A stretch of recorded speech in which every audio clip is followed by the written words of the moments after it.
तुर्की ने लिया भारत अमेरिका से बदला। कतर के बाद अब तुर्की में हुए भारतीय गिरफ्तार। लक्षद्वीप जाकर मालदीव के टूरिज्म को तबाह कर अगले हफ्ते गुजरात से पीएम मोदी तोड़ने वाले हैं चीन की कमर।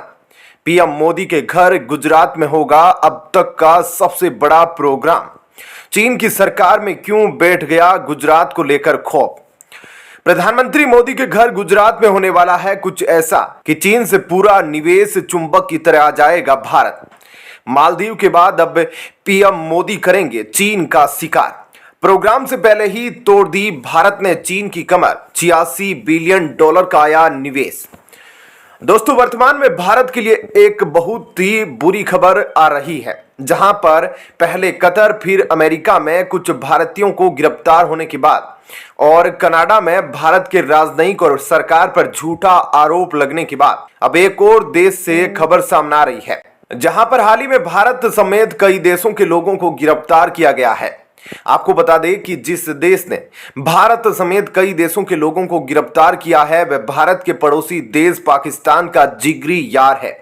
और अब ऐसा लग रहा है कि हर एक देश बस भारत को घेरना चाहता है, भारत पर दबाव बनाना चाहता है, क्योंकि अंतर्राष्ट्रीय स्तर पर भारत की बढ़ती ताकत को यह देश झेल नहीं पा रहे। दरअसल जब से इजराइल में इजरायली सेना और हमास के बीच जंग छिड़ी है, तब से इजराइल को छोड़ एक और देश को हर कोई देश टारगेट कर रहा है, और वह देश और कोई नहीं बल्कि भारत है। जहां इजराइल को पूरी तरह से समर्थन देने की वजह से कतर ने भारतीय नौसैनिकों पर झूठे जासूसी के आरोप लगाकर उनको गिरफ्तार कर लिया था। उसके बाद पाकिस्तान के जिगरी यार और मददगार तुर्की ने भारत समेत कई देशों को अपना निशाना बनाया है, जहां इजराइल को लेकर ही तुर्की ने कतर वाला काम करना शुरू कर दिया है। दरअसल हाल ही में तुर्की ने भारत समेत जर्मनी, अमेरिका और अन्य कई देशों के लगभग 56 लोगों को गिरफ्तार किया है, जिसने एक बार फिर दुनिया में तहलका मचा दिया है। दरअसल इन 56 संदिग्धों के लिए इंटरपोल ने रेड नोटिस जारी किया था। जिन संदिग्धों को गिरफ्तार किया गया है ये सभी अमेरिका, जर्मनी, भारत और कई पूर्व सोवियत गणराज्यों के साथ साथ एशिया और मध्य पूर्व के अन्य हिस्सों के थे। तुर्की ने इन संदिग्धों के नामों का खुलासा नहीं किया है। जहां अब इजराइल के लिए जासूसी करने वालों की गिरफ्तारी के बाद तुर्की के द्वारा इन 18 देशों के 56 उन संदिग्धों को गिरफ्तार करने के पीछे कई आरोप बताए जा रहे हैं। बताया जा रहा है कि इन पर कई सारे आपराधिक मामले दर्ज है। तुर्की ने कहा कि ये सभी हाई प्रायोरिटी के क्रिमिनल सस्पेक्ट्स हैं। इन सभी संदिग्धों पर ड्रग डीलिंग, मनी लॉन्ड्रिंग से लेकर हत्या, जालसाजी और हमले जैसे आरोप है। तुर्की के गृह मंत्री ने कहा कि इन सभी 56 संदिग्धों के लिए इंटरपोल ने रेड नोटिस जारी किया था, लेकिन इन 18 देशों से 56 संदिग्धों का खुलासा नहीं किया गया है। तुर्की ने इन नामों को गुप्त ही रखा है। अब एक तरफ जहां तुर्की इंटरपोल के रेड नोटिस जारी करने के बाद कई देशों के हाई प्रोफाइल क्रिमिनल्स, जैसे कि तुर्की सरकार द्वारा बताया गया है, उनको गिरफ्तार कर रहा है, वहीं दूसरी तरफ भारत अब गुजरात में बड़ा खेल खेलने वाला है। जहां अभी 2 दिन पहले ही प्रधानमंत्री मोदी जी ने लक्षद्वीप पहुंचकर मालदीव की सारी कूटनीति चालें अपने पैरों तले कुचल दी, मालदीव का सारा टूरिज्म तबाह कर दिया। उसके बाद अब पीएम मोदी का घर यानी गुजरात चीन का शिकार करने वाला है, जिसके बाद अब भारत ही नहीं बल्कि चीन की सरकार समेत पूरी दुनिया को अगले हफ्ते का इंतजार है, क्योंकि अगले हफ्ते गुजरात में एक बहुत बड़ा प्रोग्राम होने वाला है जो आने वाले समय दुनिया और भारत की तस्वीर बदल देगा। यह प्रोग्राम भारत की विकास प्रक्रिया को और आत्मनिर्भर भारत को एक अलग मुकाम पर ले जाने वाला है। और अगर गुजरात में होने वाला प्रोग्राम सफल हो जाता है तो टारगेट इसके लिए सेट किया गया है वह हासिल हो जाएगा। तो समझ लो कि दुनिया में इलेक्ट्रॉनिक मैन्युफैक्चरिंग प्रोडक्ट्स और मैन्युफैक्चरिंग हब में भारत चीन को जल्द ही पीछे छोड़ने वाला है। दरअसल अगले हफ्ते गुजरात में व्यापार और अंतर्राष्ट्रीय निवेश को बढ़ाने के लिए गुजरात सरकार का प्रोग्राम वाइब्रेंट गुजरात शुरू होने वाला है। लेकिन उससे पहले ही भारत ने जिस तरह से चीन से निवेश छीना है, उसने चीन को उसकी औकात दिखा दी है। और अब चीन को यह डर है कि भारत एक बड़ा गेम खेलने की तैयारी में है।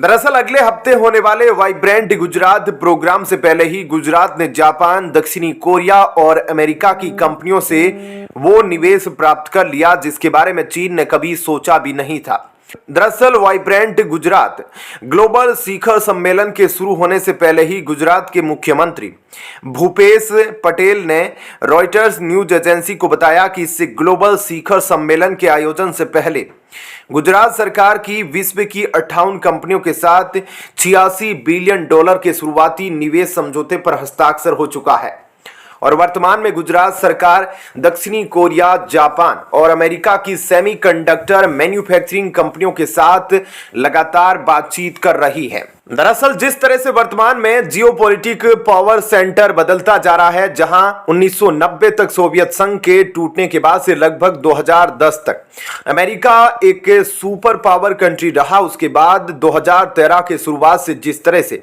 चीन का उदय हुआ है और उसके बाद भारत का उदय हुआ है, न केवल सैन्य स्तर पर बल्कि आर्थिक और जियोपॉलिटिकल लेवल पर भी भारत और चीन की पावर बढ़ी है। और इसलिए IMF से लेकर वर्ल्ड बैंक तक कहता है कि 21वीं सदी भारत और चीन की है।